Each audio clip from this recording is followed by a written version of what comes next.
1700 বা 1750 বা 1800 square feet ছাদ ঢালাই দিতে আপনার কি রকম খরচ হবে, এই রকম প্রশ্ন আমাদেরকে অনেকেই করে থাকে। যাই হোক, আমি 1770 থেকে 80 স্কোয়ার ফিটের একটা হিসাব দেব আপনাদেরকে। আপনারা যদি ইচ্ছা করেন তাহলে এর সাথে হয়তোবা কিছু কম বেশি করে আপনারা মিল করে কাজগুলো করতে পারেন।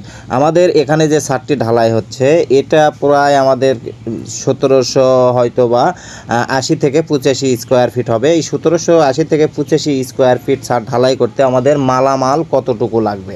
প্রথম অবস্থায় যদি আসি, আমাদের এখানে ছাদটি ঢালাই হচ্ছে কনসেল বিম। আর আপনারা যদি বিম ছাদ করেন সেক্ষেত্রে কিছু রিংয়ের রডের কম বেশি হবে। আমরা যদি বিম ছাদের এখানে হিসেব করি তাহলে আমাদের এখানে বিমে যদি 6টা স্টের রড দেওয়া হয় তাহলে আমাদের 16 মিলি রড লাগবে 1100 কেজি। এবং এখানে যে রিংয়ের রডটা যেটা ব্যবহার করা হবে, যদি আপনারা বিম ছাদ করেন সেক্ষেত্রে বিম 10 ইঞ্চি নিচে ঝুলবে এবং ছাদের সাথে 5 ইঞ্চি থাকবে। সেক্ষেত্রে আমাদের রিংয়ের রডটা যেটা 8 মিলি ব্যবহার করা হয় সেই রিংয়ের রড লাগবে 240 কেজি। আপনারা যদি এখানে শুধু কনসেল ছাদ ব্যবহার করেন, কনসেল ছাদের জন্য হয়তোবা আপনার 100 বা 150 কেজি রিংয়ের রডটা কম লাগবে। সেক্ষেত্রে কোনো সমস্যা নাই, রিংয়ের রডটাই শুধু কম বেশি হয়, আপনার মালামাল কিন্তু সব অ্যাকুরেটই লাগবে। এখানে যে রডটা আমরা ব্যবহার করছি ছাদের রড 10 মিলি রড, এই 10 মিলি রডটা আপনারা কত ইঞ্চি পরপর দিবেন তার উপর ডিপেন্ডস করবে। আমাদের 10 মিলি রডটা এখানে যদি আমরা 5 ইঞ্চি পরপর দিয়ে থাকি তাহলে আমাদের 1750 থেকে 1800 কেজি 10 মিলি রডটা লাগবে। আর যেহেতু সিঁড়ি আছে, সিঁড়ির জন্য কিন্তু আমরা নিচ থেকে যে রডটা ব্যবহার করব, এক প্যাচের জন্য আমরা সিঁড়ির রডটা যদি ব্যবহার করি সেক্ষেত্রে আমাদের 180 থেকে 200 কেজির মতো আমাদের সিঁড়ির যে 12 মিলি রডটা সেই 12 মিলি রডটা লাগবে।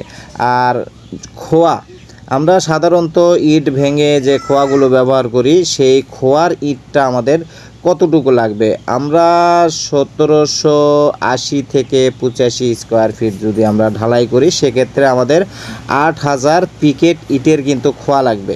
যারা আপনারা আমাদের সাথে আছেন বা আমাদের কাছে অনেক সময় রিকোয়েস্ট করেন হিসেব নেওয়ার জন্য, তাদেরকে বলবো আপনারা হয়তোবা এখানে কিছু কম বেশি হতে পারে, হয়তো 50 কেজি বা 100 কেজি রডের কম বেশি বা খোয়া হয়তো 100-200 ইটের কম বেশি, এটা কিন্তু হতে পারে। ঢালাই যখন আপনারা অ্যাভারেজ কতটুকু করতেছেন তার উপর কিন্তু ডিপেন্ডস করবে। আমরা সাধারণত কিন্তু ঢালাইগুলো 5 ইঞ্চি ধরে থাকি।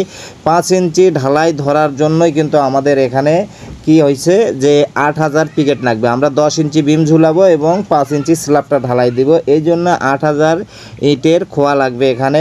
আর সিমেন্ট আপনারা যদি 4-2-1 যদি কাজ করেন, আমরা 4-2-1 হিসাবটা বেশি করে ফেলি, 4-2-1 যদি হিসাব করেন সেক্ষেত্রে আমাদের এখানে আমাদের 150 থেকে 155 বস্তা সিমেন্ট লাগবে। আমাদের যে ছাদটি আমরা ঢালাই করতেছি এটা 5 ইঞ্চি ঢালাই যদি করা হয় মানে 1780 থেকে 85 স্কোয়ার ফিট, সেক্ষেত্রে আমাদের 150 থেকে 155 বস্তা সিমেন্ট লাগবে। এখানে বালিটা কিন্তু সেফটিতে হিসাব আমরা বেশি করি। আমাদের যদি 150 বস্তা সিমেন্ট হয়, 150 বস্তা যদি সিমেন্ট হয়, একটা সিমেন্টের বস্তা কিন্তু সোয়া সেফটি করে সিমেন্ট থাকে। সেই হিসেবে যদি আমরা হিসাব করি তাহলে আমাদের প্রায় এখানে 350 সেফটির মতো কিন্তু আপনার বালি লাগবে। সেই বালিটা আপনি যে কোনো বালি ব্যবহার করতে পারেন, আপনি ডোমার বালি ব্যবহার করতে পারেন। আমাদের এলাকায় ডোমার বালিটা বেশি ব্যবহার করা হয়। ডোমার বালি মানে একটু মোটা ডোমার বালির সাথে চিকন বালিও কিন্তু ব্যবহার করা হয়। সেক্ষেত্রে আপনার 350 সেফটির মতো কিন্তু বালি লাগবে। আপনি কোন বালি কিভাবে ব্যবহার করবেন সেটা আপনার ব্যাপার। তাহলে আপনাদের সাথে আমি আজকে যে শেয়ার করলাম যে আমাদের 1780 থেকে 85 স্কোয়ার ফিটের মধ্যে মালামাল আপনার কতটুকু লাগবে। ধন্যবাদ সবাইকে আমাদের সাথে থাকার জন্য, ভিডিওটি উপভোগ করার জন্য। ভিডিওটি অবশ্যই ভালো লাগলে একটা লাইক, কমেন্ট, শেয়ার দিয়ে এবং আপনাদের অবশ্যই মূল্যবান মতামত আমাদেরকে জানাবেন।